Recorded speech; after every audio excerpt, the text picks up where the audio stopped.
जमलेल्या माझ्या सर्व पदाधिकारी बांधवांनो, भगिनींनो,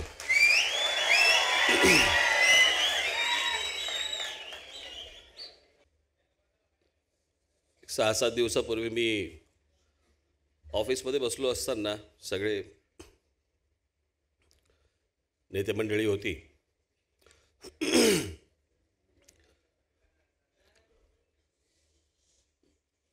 मी म्हटलं मला लोकसभेचा निर्णय जाहीर करायचा आहे. तो मला असं वाटतं त्याशी मी केला आणि म्हटलं बाकीच्या गोष्टी जरा म्हटलं त्यांच्याशी मला बोलायच्या तर कधी बोलायच्या. म्हटलं मंगळवारी बोलू आपण. कोणतरी मला म्हणालं मंगळवारी 19 मार्च आहे. 13 वर्षापूर्वी आपण जेव्हा पक्ष स्थापन केला त्याची पहिली सभा 19 मार्चला झाली होती.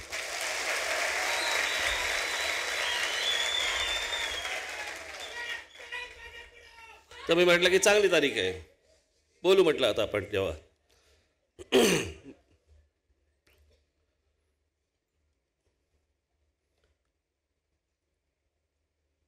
म्हणून मी आज तुमच्याशी जरा सविस्तर आणि थोडंसं मोकळेपणाने बोलायला आलोय.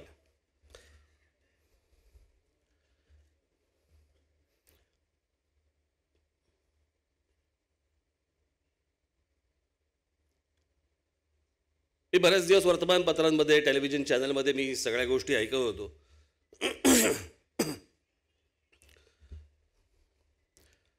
2 जागा मागितल्यात, 3 जागा मागितलेत, ईशान्य मुंबईतनं लढणार, बहुधा नाशिकमधनं लढणार. पत्रकारच ठरवतात. बरं, गेल्या कित्येक दिवसांमध्ये मी त्यांना भेटलो पण नाही आहे.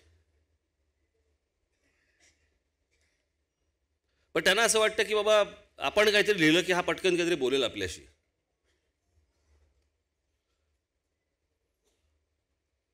मग त्याच्यानंतर मग राष्ट्रवादी काँग्रेसकडनं स्टेटमेंट यायला लागली, काँग्रेसकडनं स्टेटमेंट यायला लागली. कोणी म्हणतं हवेत, कोणी म्हणतं वरती विचारायला लागेल, कोणी म्हणतं नको आहेत.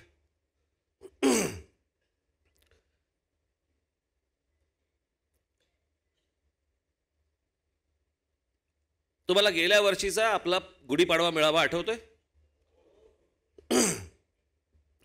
आणि त्या गुढीपाडवा मेळाव्यामध्ये मी असं सांगितलं होतं की देशातल्या सर्व विरोधी पक्षांनी एकत्र येऊन या नरेंद्र मोदींच्या विरोधामध्ये एक ठोस भूमिका घेणं गरजेचं आहे.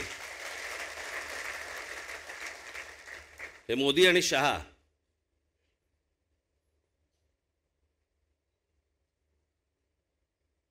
मग मला कुठे शरद पवारच भेटले, मग विमानातच भेटले. आता जमिनीवरच्या चर्चा काय हवेत करायच्या असतात का? त्या दिवशी मी औरंगाबादला, तेही औरंगाबादला. मी बुलढाण्यावरून आलो, ते कुठून आले मला माहिती नाही, परंतु आम्ही एकाच हॉटेलला. नंतर कळलं ते माझ्याबरोबर विमानातमध्ये पण आहेत. आता विमानामध्ये समोर आल्यानंतर भेट होणारच, बोलणं होणारच. पण जर समजा मीच सांगतोय की या देशातल्या विरोधी पक्षांनी एकत्र यायला पाहिजे, तर मला डर कसली? मग मध्यंतरी अजित पवारांनी एक स्टेटमेंट केलं की मनसे आम्हाला बरोबर हवी आहे. मग तिथून कोणीतरी पृथ्वीराज चव्हाण बोलले की तसं काही करता येणार नाही, आम्हाला बरोबर घेता येणार नाही. मग अशोक चव्हाण पण काहीतरी अजून एक काहीतरी बोलले. अजित पवार बोलल्यानंतर मी त्यांना फोन केला, म्हटलं कुठे भेटता येईल?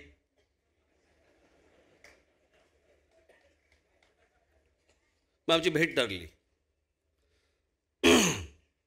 मी त्यांना पहिला प्रश्न विचारला, म्हटलं मी तुमच्याकडे जागा मागितली आहे, आमच्यापैकी तुमच्याशी कोणी बोललंय की आम्हाला युती करायची आहे असं कोणी बोललंय? ते बोलले नाही. मग नंतर एके दिवशी मला अशोक चव्हाणांचा फोन आला,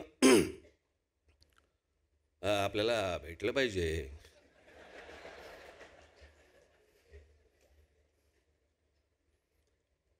त्यांना भेटलो, त्यांना विचारलं, म्हटलं मी तुम्हाला ह्याच्या आधी कधी भेटलो? ते बोलले नाही. म्हटलं मी तुमच्याकडे सीट मागितली? ते बोलले नाही. मी म्हटलं युतीचा प्रस्ताव ठेवला? म्हटलं नाही. बाहेर काय बोलताय?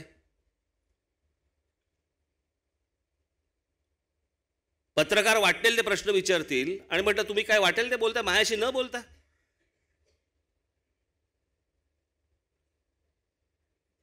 मी म्हटलं मी तुमच्याशी काही बोललेलो नाही, तुमच्या पक्षातल्या लोकांशी काही बोललेलो नाही, माझ्या पक्षातले नेते कोणी तुमच्याशी बोललेले नाही आहेत. पत्रकार काहीतरी प्रश्न विचारतात म्हणून तुम्ही काय वाटेल ते उत्तर द्याल?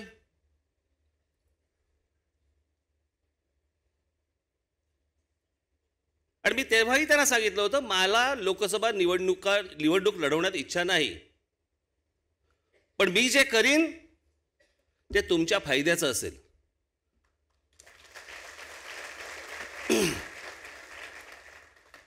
माझ्यासाठी आत्ता या क्षणाला पक्ष कोणीच नाहीये. खरं तर या आत्ताची जी निवडणूक आहे, ही लोकसभेची जी निवडणूक आहे, ही मोदी आणि शहा विरुद्ध देश अशी ही निवडणूक आहे.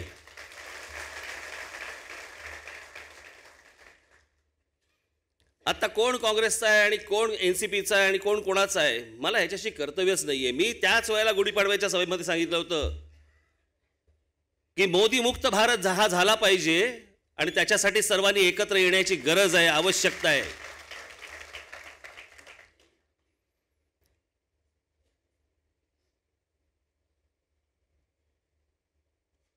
याच्या पुढे मी ज्या काही सभा घेईन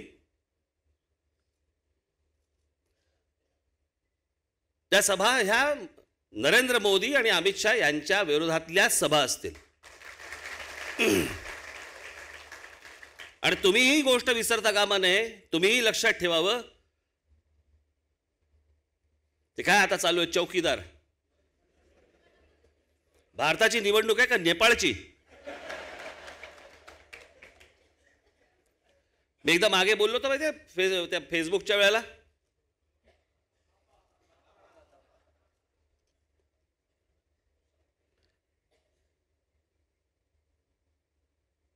इतका छोटा विचार एखाद्या पंतप्रधानाचा असू शकतो ना, तो माणूस का असेल? पंतप्रधानाचा विचार हा मोठा असला पाहिजे, देशाला मोठं करण्यासाठीचा असला पाहिजे. मी कोण? चौकीदार.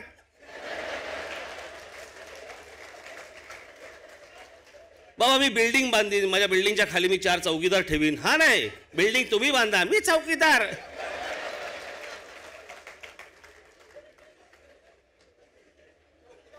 इतका छोटा विचार. परंतु एक गोष्ट तुम्हाला सांगतो, सर्वांनाच सांगतोय, या चौकीदारच्या भानगडीत पडू नका तुम्ही. हे जे कॅम्पेन आहे ना, हा फास आहे, हा ट्रॅप आहे. त्यांनी जे 4.5-5 वर्षामध्ये जे वाट लावून ठेवली नाही या देशाची, त्याच्याकडनं दुर्लक्ष करण्यासाठी म्हणून हे सगळं नाटक सुरू आहे की तुम्ही त्याच्यातच गुंतून पडाल, चौकीदार चौकीदार चौकीदार करत. याच्यात पडू नका. तुम्हालाही सांगतोय आणि इतरांनाही सांगतोय.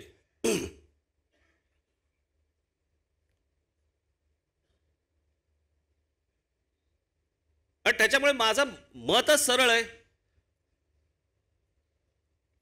तुम्हाला आठवत असेल आपल्याच एका सभेमध्ये मी म्हटलं होतं की मला लोकसभा निवडणूक लढवायची इच्छा नाही म्हणून. आठवतं तुम्हाला?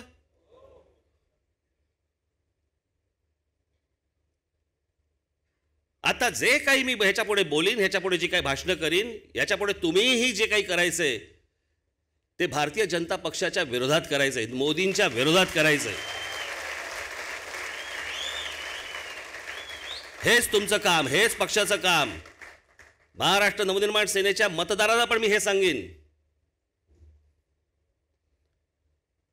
की देश आता या क्षणाला खूप मोठ्या एका संकटामध्ये आहे, एका माणसाच्या संकटामध्ये आहे. ते संकट या देशावरनं दूर होणं हे सगळ्यात महत्त्वाचं आहे.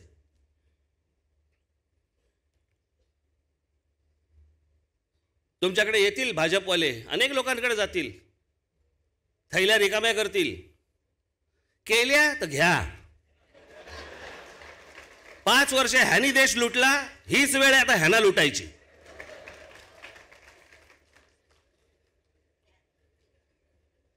आदेश नाही. त्यांच्या आपल्या ऑफिसच्या भोवती घुंगून घुंगून गुणगुण गुणगुण गुणगुण फिरत बसायला नाही तर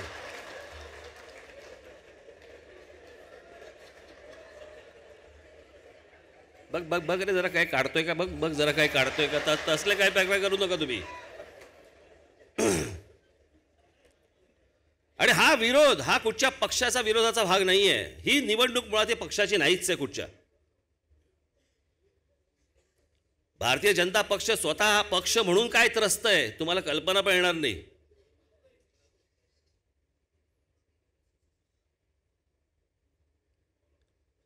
त्यांच्यातले अनेक लोक माझ्याशी बोलत असतात.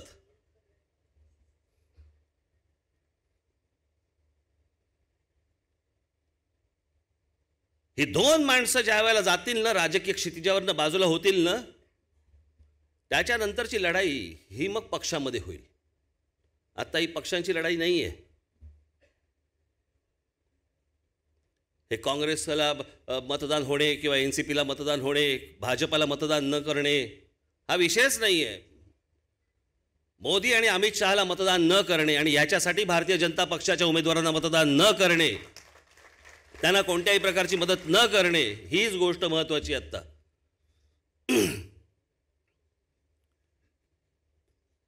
मागच्या वेळेला मी जेव्हा तुमच्यासमोर भाषण केलं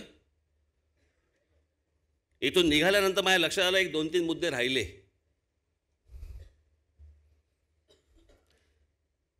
ते 2-3 मुद्दे मी आज तुमच्यासमोर मांडणार आहे.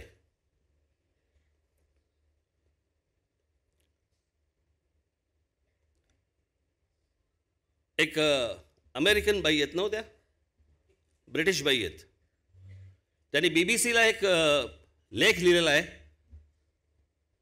आणि तो लेख त्यांनी जेव्हा लिहिला त्याचा फक्त शीर्षक बघा कारण त्यातल्या स्कॉलर आहेत त्या विषयामधल्या स्कॉलर आहेत त्या आणि त्यांनी BBCला लिहिलेल्या त्या लेखाचं शीर्षक आणि तो लेख एकदा वाचा तुम्ही मग तुम्हाला कळेल मी काय म्हणतोय ते. जरा दाखव रे. मोदी पुन्हा निवडून यावेत ही पाकिस्तानी लष्कराची इच्छा.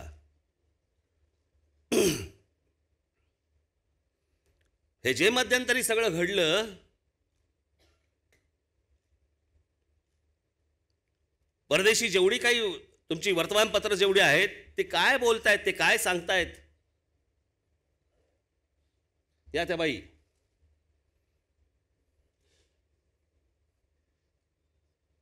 हे तुमच्या नेटवरती आहे आपण जरूर वाचा आणि BBC मराठीचं आहे.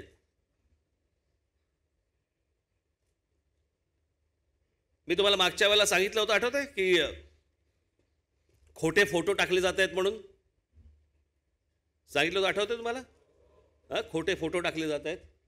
ते खोटे फोटो मी मला सांगितलं होतं ना की अगोदरचा फोटो हा नंतरचा म्हणून दाखवला आणि नंतरचा फोटो हा अगोदरचा म्हणून दाखवलेला आहे. आठवतोय तुम्हाला. दाखव रे. हा अगोदरचा फोटो कन्स्ट्रक्शन चालू आहे आणि हे कन्स्ट्रक्शन झाल्यानंतर आणि दाखवत आहेत काय बिफोर अटॅक आणि आफ्टर अटॅक. हे कन्स्ट्रक्शन चालू आहे इथे.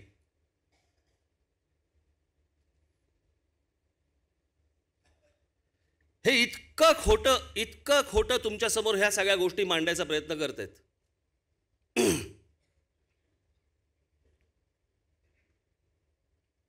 तिसरं काय होतं ते हे बघा. या सरकारने RBI कडनं 3 लाख कोटी रुपये मागितले. रिझर्व्ह मधले तुमचे आमचे जे RBI कडे असतात बँकांच्या थ्रू जे जातात ते 3 लाख कोटी रुपये मागितले. त्यातले 28,000 कोटी रुपये रिझर्व्ह बँकेने आत्ता त्यांना दिले. ते मध्यंतरी सोडून कोण गेले ते उर्जित पटेल. ते हीच गोष्ट मान्य करायला तयार नव्हते आणि त्याच्यामुळे त्यांनी राजीनामा देऊन ते मोकळे झाले की मला नाही जमणार हे. 3 लाख कोटी रुपये रिझर्व्ह बँकेकडनं मागायचे. त्यातले आता 28,000 कोटी रुपये रिझर्व्ह बँकेने त्यांना दिले आहेत. माझा मूळ मुद्दा पुढे आहे.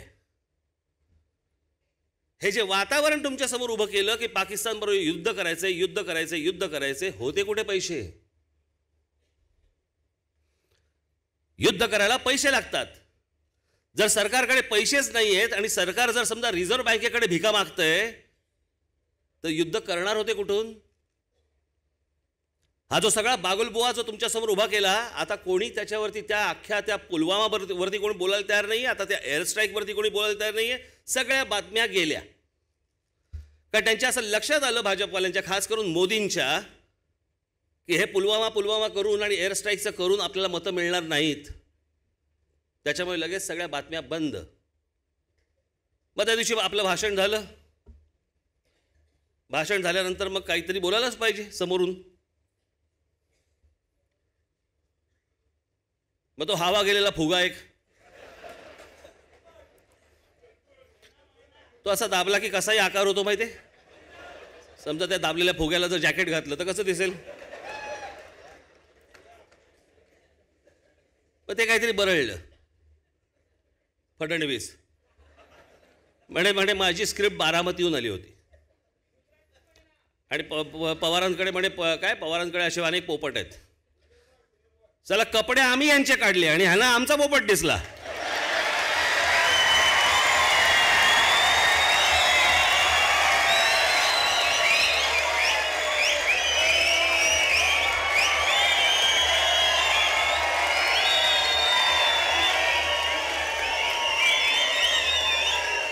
मला काही कळतच नाही.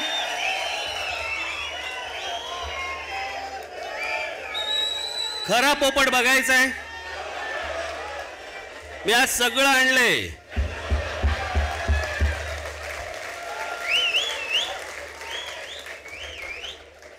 मी ज्या वेळेला गुजरातला गेलो होतो आणि गुजरातला गेल्यानंतर मला तिथे,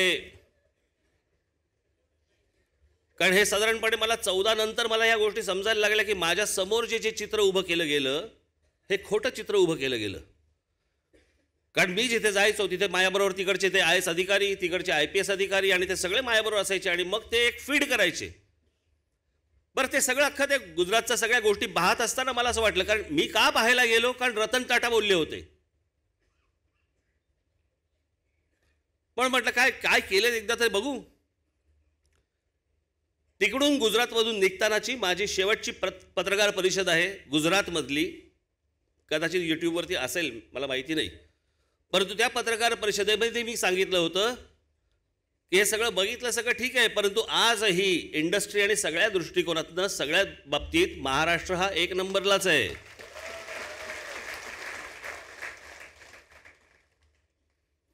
आणि जे काय चित्र उभं केलं, मला असं वाटलं की बाबा काहीतरी चांगली गोष्ट घडेल. वर्षभरातच कळायला लागलं की अरे, दाखवलेलं चित्र खोटं होतं आणि हा माणूसच बदलला. आता माणूस बदलल्यावर माझी भूमिका बदलणार, बरोबर आहे. आता प्रश्न असा आहे, मी आधी बरं बोललो होतो आणि मग वाईट बोललो की नाही. मला जे चित्र उभं केलं माझ्यासमोर, जे खोटं चित्र उभं केलं त्यांच्या स्वतःबद्दल आणि सगळ्या गोष्टींबद्दल, जेव्हा मला खरं चित्र जेव्हा दिसलं त्याच्यानंतर मी त्या सगळ्या गोष्टी बोलायला सुरुवात केली. आता पहिलं माणूस खरं, आता मी जे तुम्हाला दाखवणार, पहिलं माणूस खरं बोलतोय का जे दुसरं बोलतोय ते खरं बोलतोय. लावा. ये बारामती की रैली देख लीजिए. ऐका पूर्ण. हवा का रुख क्या है पता चल जाएगा.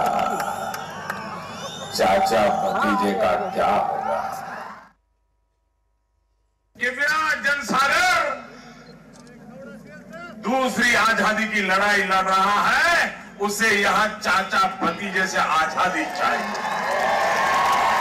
थांब रे, कुठून आवाज काढतो मला काही कळत नाही भाषणामध्ये. मला कधी कधी वाटतं ते फॉर्म्युला 1 गाड्यांचे हे काय फॅन बी नाही. मैंने कुठून काय गाड्या जातात का आजूबाजूनी.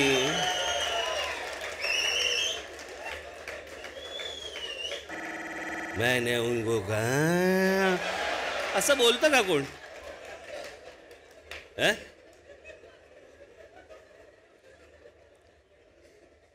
आता देवेंद्र फडणवीस त्या फुग्यासाठीच आता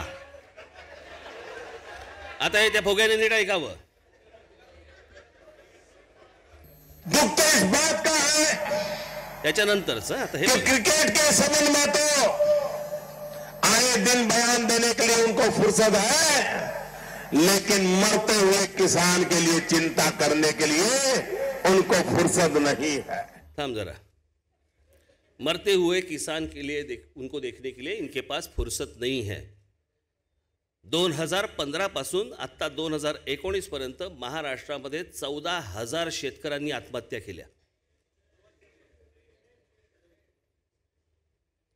14,000 शेतकऱ्यांकडे बघायला शरद पवारांना वेळ नाही. मला शरद पवारांची काही बाजू नाही मांडायची, मला हा माणूस दाखवायचा आहे. मला शरद पवारांबद्दल कोण काय बोलतंय हा विषय नाही माझा आज. पण मी जे त्या दिवशी जे काही सांगितलं, मी त्या दिवशी जे काही बोललो, ती जर बारामतीची स्क्रिप्ट असेल तर ही स्क्रिप्ट कुठून आली? लावा पुढे. अमल करो ऐसा अमन में, मोठा कर आवाज. जहां से गुजरे तुम्हारी नजरें वहां से तुम्हें सलाम है. ऐका, आज शरदराव जी का जीवन देखते हुए लगता है कि जहां भी उनकी नजर गुजरेगी सब दूर से उनको सलाम आएगी. रचनात्मक कामों की कोख से पैदा हुई राजनेता है. अधिकतम उनका समय रचनात्मक कार्यों में लगा हुआ है. आज भी कोई बारामती जाकर के देखेगा तो चारों तरफ कुछ न कुछ रचनात्मक गतिविधियों में शरद परिवार की महक आएगी. बारामती मधनं चाचा भतीजे को खत्म करना चाहिए, निकाल देना चाहिए. बारामती आजादी मांग रही है आणि इथं काय महक आ रही है. आता उनके काम की महक आ रही है. लावा पुढं. शरदराव को पूछना चाहिए कि शरदराव जी आपको क्या लगता है, आपका अनुभव है, इसका रास्ता कैसे मिला. उस भूमिका को मैं हमेशा महत्व देता आया हूं.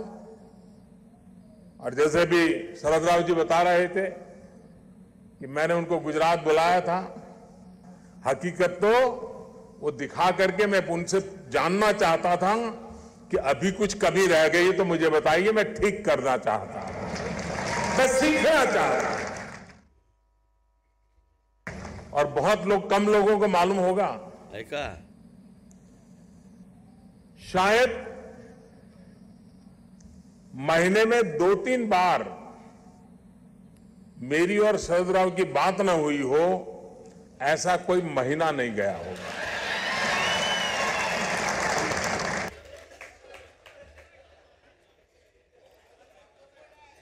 काय करायचं सांगायचं.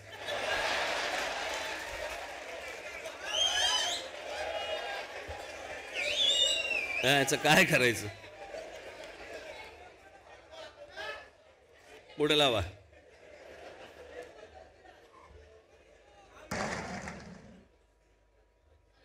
राज्य सरकार में मेरी कठिनाइयां बहुत रहती थी.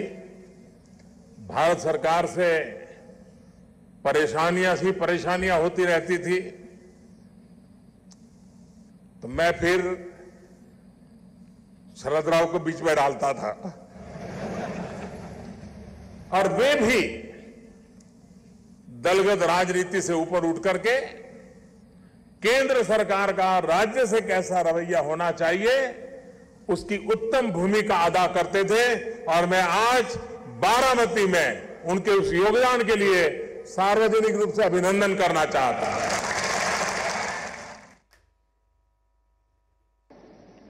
और मैंने देखा है शरदराव जी को, वो कितनी राजनीति की आपाधापी में क्यों न हो,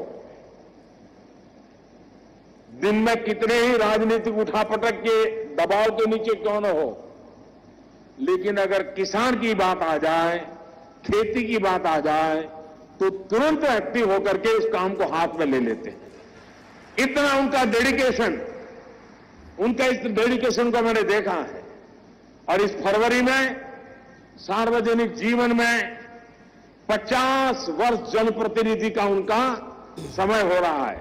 मैं अभी से बधाई देता हूं। 50 साल तक विदाउट ब्रेक जनप्रतिनिधि के रूप में चुन करके आना, चुनाव जो लड़ते हैं जीतते, उनको पूरा पता है कि किस प्रकार से जिंदगी जीनी पड़ती है।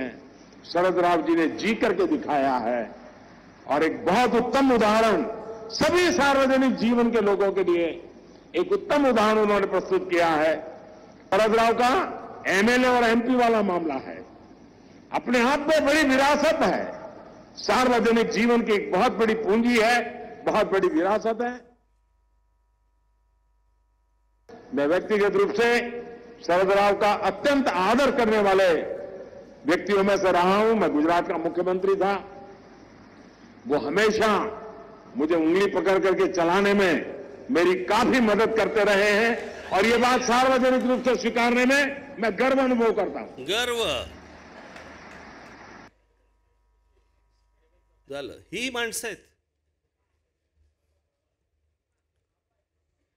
हे माझ्यावर बोलतायत। बरं, मी त्या दिवशी सगळं तुम्हाला जे काही सांगितलं ते सगळं युद्धाच्या संदर्भातलं सांगितलं। आमचे फडणवीस तेवढं सोडून त्याची उत्तर द्यायला तयार नाही कोणी। मी जे प्रश्न विचारले त्या प्रश्नांची उत्तर द्यायला कोणी तयार नाहीये। आमचे एक मित्र आहेत, त्यांची एक भाची होती, लहान होती जेव्हा, ती अशी लोक आले की विचारायची, एकदम लहान अशी असताना ती फ म्हण फ, समोरचा माणूस म्हणायचा फ, तुझी आई गेली घाबरून पडून। आता काही संबंध आहे का एकमेकांचा कशाचा कशाला?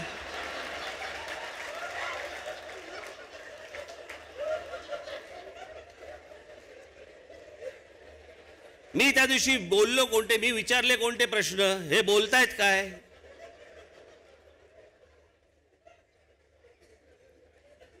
मी जे विचारतोय, हा देश जे प्रश्न विचारतोय, याची उत्तर यांच्याकडे नाहीत।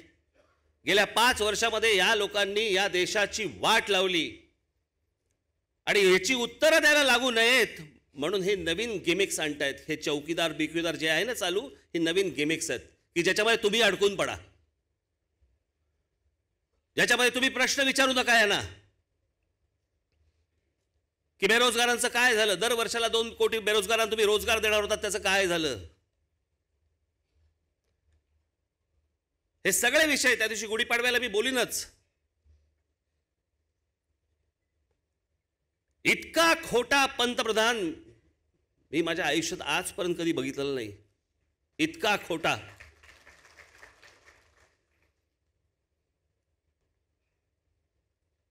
सगळ्यांशी खोटं बोलणारा, सगळ्या बाबतीत खोटं बोलणारा, मागे काय बोलून ठेवले आपण, आता पुढे काय आपण बोलतोय याचं भान नसणारा, गटारांमध्ये पाईप घाला, त्यातनं जो गॅस येईल त्यातनं चहा बनवा, काय चहासाठी तो उपयोगी पडेल, इतका छोटा विचार पंतप्रधानाचा।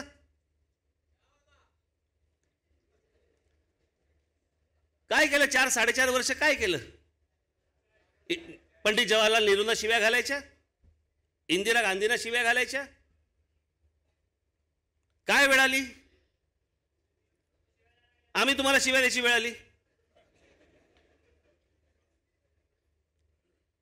त्यादिवशी मी इथून जाताना मला एकाने फार फोन करून मला सांगितलं, त्यांनी मला सांगितलं हे नेहरू वाईट आणि वल्लभभाई पटेल चांगले, ते चांगले होतेच,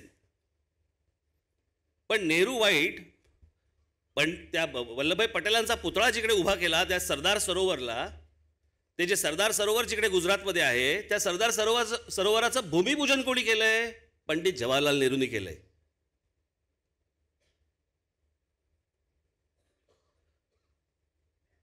मुळात त्यांचं काय तुम्ही सांगताय? हा जो शब्द आहे ना प्रधान, काय तो प्रधान सेवक ना, प्रधान सेवक, हा शब्द मुळात कोणाचा आहे? हा शब्द मुळात आहे पंडित जवाहरलाल नेहरूंचा। त्यांचं जे स्मृती भवन आहे त्या स्मृती भवनामध्ये एक तस्वीर आहे, त्या तस्वीरीवरती त्यांचं एक वाक्य लिहिलं आहे की या देशातल्या लोकांनी मला पंतप्रधान म्हणून बोलू नये, प्रधानमंत्री म्हणून बोलू नये, त्यांनी मला या देशाचा प्रथम सेवक म्हणून समजावं, असं नेहरूंचं वाक्य आहे। कॉप्या कराल तिकडे पुस्तकं पाठवाल, वह्या तिकडे तिकडून येणार लिहून. आणि म्हणून मला असं वाटतंय ना की एक नवीन सुरुवात या देशाची होणं गरजेचं आहे. आणि याच्यासाठी ही दोन माणसं बाजूला होणं, या राजकीय पटलावरनं बाजूला होणं हे अत्यंत महत्त्वाचं आहे, गरजेचं आहे.